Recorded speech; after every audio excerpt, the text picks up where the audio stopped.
ఈరోజు ఇబ్రాహీంపట్నం ప్రజాభవన్లో ఇందిరమ్మ ఇండ్లు పంపిణీ చేస్తున్నారు. మరి ఇందిరమ్మ ఇండ్లు తీసుకున్న వారు లబ్ధిదారులు మనతో పాటు ఉన్నారు. వాళ్ళని అడిగి తెలుసుకుందాం మరి వాళ్ళు ఏమనుకుంటున్నారు. అమ్మ ఏం పేరు నీ పేరు? నా పేరు చెన్నమ్మ. చెన్నమ్మ. చెన్నమ్మ ఇబ్రాహీంపట్నం 5వ వార్డు. ఇందిరమ్మ ఇల్లు వచ్చిందా? ఇప్పుడు వచ్చింది బిడ్డ, మంచిగానే వచ్చింది. ఇప్పుడు ఎట్లా అనిపిస్తుంది నాకు? ఇందిరమ్మ కాలంలో చిలకలు ఇచ్చింది, ప్లేట్లు ఇచ్చింది, ఇండ్లు పెంకల ఇండ్లు కూడా కట్టించింది. ఇక ఇప్పుడు ఇక ఆమె దయాధర్మం ఇల్లు వచ్చింది, ఇక కట్టుకుంటా. ఆమె పేరు నాకు 5గురు బిడ్డలు, 2 కొడుకులు చేసిన. ఒక కొడుకుని పెళ్లికి నా చిన్న కొడుకు చిన్న కొడుకు దేవుని మీద భారం వేసిన, భగవంతుని మీద భారం వేసిన వచ్చింది. పేదలకి వచ్చింది బిడ్డ, పేదలకే రావాలి.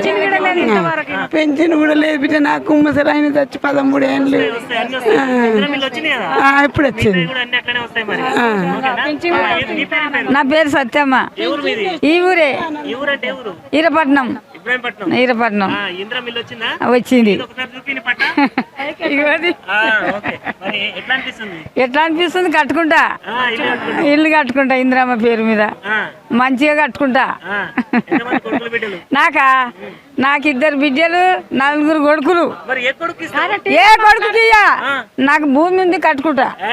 ఇబ్రాహీంపట్నం వచ్చింది సార్.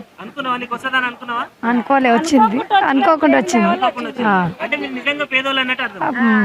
అంతే సార్. కట్టుకుంటాను సార్. ఆనందంగా సంతోషంగా ఇల్లు ఇచ్చినందుకు థ్యాంక్ యూ సార్. మనమ్మ దొబ్బ మనమ్మ ఇబ్రాహీంపట్నమే. ఇల్లు వచ్చింది. నాకు సంతోషం. నాకు దేవుడు నాకు ఇచ్చిండు సంతోషం. చాలా మందికి. నేను ఎవరు? నా పేరు బాణాల శ్యామల సార్. ఇందిరమ్మ ఇల్లు వచ్చింది, చాలా హ్యాపీగా ఉంది సార్.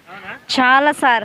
మాకు ఇన్ని రోజులు ప్రభుత్వం చాలా, నా పెళ్ళైనాక 4-5 సార్లు గెలిచింది, కానీ ఏ రోజు మాకు ఇందిరమ్మ ఇల్లు ఎలాంటిది మాకు రాలే. ఈసారి సార్ రేవంత్ రెడ్డి పుణ్యం.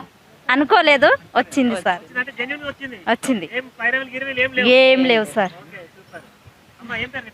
నా పేరు ముదిగొండ లత. మాది ఇబ్రాహీంపట్నం. చాలా సంతోషంగా ఉందండి. మేము అసలు ఊహించలేదు ఇల్లు వస్తుందని, కానీ మాకు వచ్చింది. చాలా మందికి వచ్చింది. హ్యాపీ. కట్టుకుంటాం మేమైతే ఇల్లు. ఏం లేదు, ఏం చేయలేదు. మేము ఇప్పుడైతే చేయంగానే వచ్చింది. మాకైతే హ్యాపీగా ఉన్నాం.